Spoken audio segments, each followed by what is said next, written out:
ഞാൻ മുല്ലത്തരം ഡാലി മുക്കാഞ്ഞിരം അഥവാ സോമൻ ഭോപ്പാൽപുര. മരണം മുൻപിൽ വന്ന് രണ്ടേ രണ്ട് വാക്കുകൾ പറയുന്നു: വാ പോകാം. മരണം രണ്ടേ രണ്ട് വാക്കുകളെ പറയുന്നുള്ളൂ: വാ പോകാം. എന്നാൽ വാർദ്ധക്യം വളരെ മുൻപ് തന്നെ നമ്മെ അറിയിക്കുന്നു: ഞാനിതാ വരുന്നു എന്ന്. വാർദ്ധക്യം സുഖമുള്ളതാക്കാൻ എല്ലാവരും പരിശ്രമിക്കാറുണ്ട്. പ്രധാനമായും അവർ ആഗ്രഹിക്കുന്നത് നാം പ്രായമാകുമ്പോൾ നമ്മുടെ മക്കൾ നമ്മെ നോക്കും, നമ്മളെ പരിപാലിക്കും, നമുക്കാവശ്യമുള്ളതെല്ലാം ചെയ്തു തരും എന്നാണ് പലരും എന്നല്ല എല്ലാവരും വിശ്വസിക്കുന്നത്. അതുകൊണ്ട് തന്നെ എല്ലാവരും അവരുടെ സ്വപ്നങ്ങൾ പലതും ബലിയർപ്പിച്ച ശേഷമാണ് മക്കളെ വളർത്തി വലുതാക്കുന്നത്. അവർക്ക് നേടാമായിരുന്ന പല സൗഭാഗ്യങ്ങളും അവർ വേണ്ട എന്ന് വെച്ച് മക്കൾക്ക് വേണ്ടി ജീവിക്കുന്നു, മക്കളെ വളർത്തി വലുതാക്കുന്നു. പല സ്വപ്നങ്ങളും അവർ സാക്ഷാത്കരിക്കാമെന്ന് ഉദ്ദേശിക്കുന്നത് ഈ മക്കളിലൂടെ. അതുകൊണ്ട് തന്നെ കഷ്ടപ്പെട്ട് മക്കളെ വളർത്തും. പ്രായമാകുമ്പോൾ അവർ ഒരു ചുമട് താങ്ങിയായി ഉണ്ടായിരിക്കും എന്ന വിശ്വാസത്തിലും ആ ആഗ്രഹത്തിലുമാണ് പലരും മക്കളെ വളർത്തി വലുതാക്കുന്നത്. എന്നാൽ ആധുനിക യുഗത്തിൽ മക്കൾ ഇതൊന്നും തിരിച്ചറിയാറില്ല എന്നുള്ളതാണ് സത്യം. ഒരപ്പൻ എത്രത്തോളം കഷ്ടപ്പെട്ടാണ് മക്കളെ വളർത്തുന്നു എന്നത് മിക്കവാറും മക്കൾക്കറിയില്ല.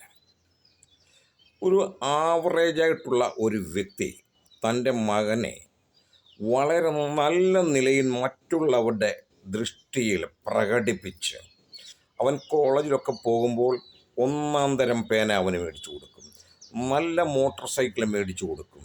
അവന് വേണ്ടതെല്ലാം മറ്റുള്ളവരിൽ നിന്ന് കമ്പയർ ചെയ്ത് നോക്കുമ്പോൾ, താരതമ്യപ്പെടുത്തി നോക്കുമ്പോൾ അവൻ ഒരു പാവപ്പെട്ട വീട്ടിലെ ആണ് എന്ന് മറ്റുള്ളവർ അറിയരുത്, അല്ലെങ്കിൽ അങ്ങനെ ആകാൻ പാടില്ല എന്ന് മറ്റുള്ളവർ അറിയണം എന്ന് ഉദ്ദേശിച്ചുകൊണ്ട് തന്നെ ഈ പിതാവ് ആ മകന് എല്ലാ നല്ല ഐശ്വര്യങ്ങളും നൽകുന്നു. ആ പിതാവിൻ്റെ വേദന, നൊമ്പരം, അദ്ദേഹത്തിൻ്റെ കഷ്ടപ്പാടുകൾ ഇതൊന്നും ആ മകനെയോ മകളെയോ അറിയിക്കാറില്ല. എല്ലാം ഭാവിക്ക് വേണ്ടി, വാർദ്ധക്യത്തിന് വേണ്ടി അദ്ദേഹത്തിൻ്റെ ഒരു മുൻകരുതലാണ്. അതുകൊണ്ട് തന്നെ അദ്ദേഹത്തിൻ്റെ ഈ നൊമ്പരങ്ങളും ഈ കഷ്ടപ്പാടുകളും, ഇത് എങ്ങനെ ഈ പണം സമ്പാദിച്ചു അല്ലെങ്കിൽ എങ്ങനെ ഈ സമയം സമ്പാദിച്ചു എന്നൊന്നും മക്കളോട് അദ്ദേഹം വിവരിക്കാറില്ല, അമ്മയും പറയാറില്ല. എന്നാൽ ആധുനിക യുഗത്തിൽ മക്കൾ അപ്പന്മാരോടാണേലും അമ്മമാരോടാണേലും മാതാപിതാക്കളോട് സംസാരിക്കുന്ന ഭാഷ പോലും മാറിയിരിക്കുന്നു. അമ്മ അമ്മ എന്ന് പറയാൻ പഠിപ്പിച്ച അമ്മയോട് തന്നെ അമ്മ എന്നെ ഒരു സ്ത്രീയാണെന്ന് ചോദിച്ച് കയർക്കുന്നവരുണ്ട്. അപ്പനോട് നിനക്കെന്നെ ജനിപ്പിക്കാമായിരുന്നില്ലേ എന്ന് വരെ നെഞ്ചിൽ കുത്തുന്ന വർത്തമാനം പറയുന്ന ആധുനിക യുഗത്തിലെ കുഞ്ഞുങ്ങളുണ്ട്. വകതിരിവില്ലാഞ്ഞിട്ടല്ല, കാരണം കാലവും കാലഘട്ടവും അങ്ങനെയായിപ്പോയി. ഈ കുഞ്ഞുങ്ങളെ എങ്ങനെ അപ്പൻ വളർത്തുന്നു അല്ലെങ്കിൽ വളർത്തി എന്ന് അറിയുന്നില്ല. നിങ്ങളുടെ വാർദ്ധക്യം നല്ല രീതിയിലാകണമെങ്കിൽ പല കാര്യങ്ങളും നമുക്ക് നമ്മുടെ ജീവിതചര്യകളിൽ മാറ്റിയാൽ നല്ലതാക്കി മാറ്റാം. അതിൽ പ്രധാനപ്പെട്ട കാര്യം ഒന്ന്, ഈ പിടിവാശി അങ്ങ് അവസാനിപ്പിക്കുക എന്നുള്ളതാണ്. വാർദ്ധക്യത്തിൽ നമ്മളുടെ കുഞ്ഞുങ്ങൾ നമ്മളെ നോക്കിയില്ലെങ്കിൽ പോലും ഈ പിടിവാശിയൊക്കെ ഇപ്പോഴേ തന്നെ അവസാനിപ്പിച്ചാൽ ഒരുപക്ഷേ വാർദ്ധക്യം സുന്ദരമാക്കാം. ഈ യൗവനത്തിലും ഈ 40-50 വയസ്സിലൊക്കെ കിടക്കുമ്പോഴാണല്ലോ ഒരു പിടിവാശി. എന്തിനു വരും? ഞാൻ ആരുടെ മുമ്പിൽ തലകുനിക്കുന്നവനല്ല. തെറ്റ് കണ്ട അത് ഏതവനാണെങ്കിലും എൻ്റെ അപ്പനാണെങ്കിലും ഞാൻ പറയും. തലകുനിച്ച് അങ്ങനെ ഒരു പരിപാടി എനിക്കില്ല. ആരുടെയും മുമ്പിൽ ഞാൻ ഇതുപോലെയുള്ള ചില ചിന്തകളും ചിന്താഗതികളും മാറ്റിയില്ലെങ്കിൽ പൊന്നു മോനെ, പൊന്നു മോളെ, വാർദ്ധക്യത്തിൽ നീ കരയും കരയും. ഒരുപക്ഷെ നിൻ്റെ മകൻ നിന്നെ നല്ല രീതിയിൽ നോക്കുമായിരിക്കും. പക്ഷേ വരുന്ന പെണ്ണ്, നിൻ്റെ മരുമകൾ,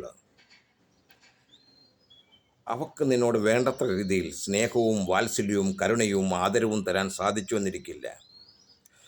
പുതിയ തലമുറയിലെ കുഞ്ഞുങ്ങൾ ഈ കുഴമ്പിൻ്റെ ഒന്നും മണം ഇഷ്ടപ്പെടുന്നവരല്ല.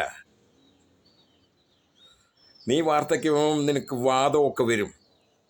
പ്രിയ സഹോദരി, നീ വാർദ്ധക്യത്തിലാകുന്ന കാര്യമാണ് പറ. അന്ന് ഈ കുഴമ്പും ഒക്കെ തേച്ച് മുട്ടിന് വേദനയല്ലേ, കെട്ടിയ നാൾ തൊട്ടേ മുട്ടിന് വേദനയാണ്. ഈ മുട്ടിന് വേദനയൊക്കെ വരുമ്പം കുഴമ്പ് മേടിച്ച് തേക്കുമ്പം നിൻ്റെ കുഞ്ഞുങ്ങളുടെ കുഞ്ഞുങ്ങൾ അവർക്ക് ഈ മണമൊന്നും ഇഷ്ടപ്പെട്ടുവെന്ന് വരില്ല. അപ്പോൾ അവരുടെ വായിൽ നിന്ന് അതുപോലെയുള്ള ചില വാക്കുകൾ, നൊമ്പരപ്പെടുത്തുന്ന, നെഞ്ചിൽ കുത്തുന്ന വാക്കുകൾ വന്നു എന്നിരിക്കും. അത് വരാതെ ഇരിക്കണമെങ്കിൽ ഇപ്പോഴേ ഈ പിടിവാശി ഇതുപോലെയൊക്കെയുള്ളതങ്ങ് മാറ്റുക. എങ്കിൽ ഒരുപക്ഷെങ്കിൽ നിങ്ങളുടെ വാർദ്ധക്യം നല്ലതാകും. മറ്റൊന്നാണ്, എന്ത് ആഹാരം കിട്ടിയാലും കഴിച്ചാൽ നല്ല രുചിയാണല്ലോ, എന്ത് രസം, ഒത്തിരി നാളും കൂടി ഇത്ര നല്ലൊരു ആഹാരം കഴിക്കുന്നത് എന്നങ്ങ് പറയുക. വെറുതെ ആണെങ്കിലും അങ്ങനെ പറഞ്ഞു ശീലിക്കണം. വാർദ്ധക്യത്തിൽ നിനക്ക് കിട്ടാൻ പോകുന്ന ആഹാരം മധുരമുള്ളതാണ്, സ്വാദുള്ളതാണ് എന്നൊന്നും നീ ഇപ്പോഴേ സങ്കല്പിക്കരുത്. അതുകൊണ്ട് ഇപ്പോഴേ ഇങ്ങനെ ഒരു പ്രാക്ടീസ് ചെയ്യുക. നല്ല രുചി, കിട്ടുന്നതെന്തും നല്ലത് എന്ന് പറയാൻ ഇപ്പോഴേ നീ പഠിക്കുക.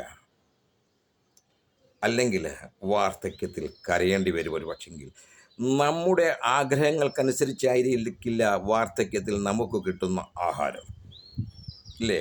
ഇപ്പോഴാണെങ്കിൽ പെണ്ണുമ്പിള്ളയുടെ നേരെയൊക്കെ അങ്ങ് ചാടുകയല്ലേ. നീ ഏത് കറി വെച്ചാലും ഒരേ രുചിയാണ്. സാമ്പാർ വെച്ചാലും മെഴുക്ക് പുരട്ടി വെച്ചാലും തോരൻ വെച്ചാലും എന്താ പാടി, എല്ലാത്തിനും ഒരേ രുചി എന്ന് പറഞ്ഞ് അലറുന്ന പ്രിയ സഹോദര, കരയും നീ. അതുകൊണ്ട് ഇപ്പോഴേ പഠിക്കുക. പെണ്ണുമ്പിള്ള കൊണ്ടുവരുന്ന കറിക്കൊക്കെ നോക്കിയിട്ട് നല്ല രുചിയാണല്ലോ. ഒരു പക്ഷെങ്കിൽ ഉപ്പില്ലായിരിക്കാം, രുചിയില്ലായിരിക്കാം, എന്നാലും ഇങ്ങനെ പറഞ്ഞ് പഠിച്ചാൽ നാളെ ഉപകരിക്കപ്പെടും. മറ്റൊന്ന്, നീ തറയിലൊക്കെ ഒന്ന് കിടന്ന് പഠിക്കണം. ഇപ്പോൾ യമം ഭൂമി കിടന്നില്ലേ ഉറക്കം വരത്തില്ലല്ലോ. AC ഇല്ലെങ്കിൽ ഉറക്കം വരത്തില്ലല്ലോ. അല്ല, AC ഇല്ലാത്തൊരു മീഡിയം ഫാമിലി ആണെങ്കിൽ കൂളറില്ലെങ്കിൽ ഉറക്കം വരത്തില്ലല്ലോ. ഭയങ്കര ആവി. ഇതൊക്കെ കളഞ്ഞിട്ട് തറയിലൊക്കെ ഒന്ന് കിടന്ന് പഠിക്കണം. കാരണം അങ്ങനെ ഒരു സാഹചര്യം നാളെ വന്നാൽ വരില്ല എന്ന് ഞാനും നിങ്ങളും ആഗ്രഹിക്കുന്നു, അങ്ങനെ ആശിക്കുന്നു. അങ്ങനെയായാൽ ആ തറയിൽ കിടന്നുള്ള സുഖം, ഒരു കാലത്ത് നിൻ്റെ ആദ്യകാലത്ത്, നിൻ്റെയൊക്കെ ബാല്യകാലത്ത് തറയിലൊക്കെ ഒന്ന് കിടന്നതല്ലേ. അത് കഴിഞ്ഞ് ദൈവം അനുഗ്രഹിച്ചല്ലേ ഇതൊക്കെ കിട്ടിയത്, എല്ലാം അങ്ങ് മറന്നല്ലേ.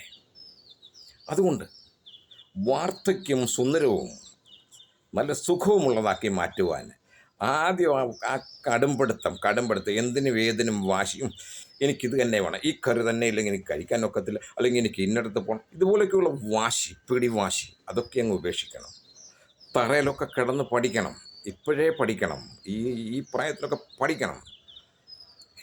അല്ലെങ്കിൽ അത് പിന്നീട് ദുഃഖത്തിന് കാരണമായി തീരും. പിന്നെ ആഹാരമൊക്കെ കൊണ്ടുവരുമ്പം നല്ല രുചിയാണെന്നൊക്കെ അങ്ങ് തട്ടിവിട്ടായിരുന്നേ. ഒരുപക്ഷെ മരുമകളായിരിക്കും കൊണ്ടുവരുന്നത്. എന്തെങ്കിലും പോരായ്മകൾ കാണും. ആ പോരായ്മകൾ പറയാൻ പോയാൽ ഉള്ളതുകൂടെ നിന്ന് പോവും. വേണ്ട. ഈ ഭരണവും ഒക്കെ ഈ മക്കളെയും മരുമക്കളെയും ഒക്കെ പഠിപ്പിക്കാനും എനിക്ക് നല്ല അറിവുണ്ടെന്നൊക്കെയുള്ള ധാരണയൊക്കെ ഒന്ന് കുറച്ച് ഇപ്പോഴേ ശീലിച്ചാൽ വാർദ്ധക്യം നല്ലതാകും.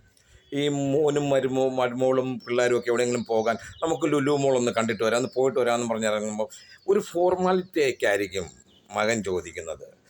അമ്മ വരുന്നോ, അല്ലെ പപ്പ വരുന്നോ, ഞാനും വരുന്നെന്ന് പറഞ്ഞ് ചാടി ഇറങ്ങി പോയേക്കരുത്, അല്ലേ? ഒരു ഫോർമാലിറ്റിക്ക് ചോദിച്ചതേ ഉള്ളൂ. ഇനി എന്തോ കാണാനാടാ, ഈ പ്രായത്തിൽ എന്തോ കാണാനാണ്. നിങ്ങൾ പോയിട്ട് വാ കുഞ്ഞുങ്ങൾ, രസമല്ലേ? അവരവരുടെ ഫാമിലിയുമായിട്ട് അടിച്ച് പൊളിച്ച് ജീവിക്കാനാണ് പോകുന്നത്, ഒന്ന് രസിച്ചിട്ട് വരാനാണ് പോകുന്നത്, സമയം കഴിച്ചു കൂട്ടാനാണ് അവർ പോകുന്നത്. അപ്പം ഉന്തിപ്പിടിച്ച് പാടിയും പിടിച്ച് നടക്കാൻ പോയ ഒരു സ്റ്റെപ്പ് കയറണോ, എസ്കലേറ്റർ കയറണമെങ്കിൽ തള്ളിപ്പിടിച്ച് കയറണ്ടേ? നിങ്ങളെ നോക്കാൻ പോകുന്നോ, അവരുടെ ജീവിതം ആസ്വദിക്കാൻ പോകുന്നല്ലോ. ഇത് പുറകെ കൂടും. ചില കാര്യങ്ങളൊക്കെ വിവേകത്തോടെ നോക്കി കണ്ടില്ലെങ്കിൽ വാർദ്ധക്യം കരയേണ്ടി വരും.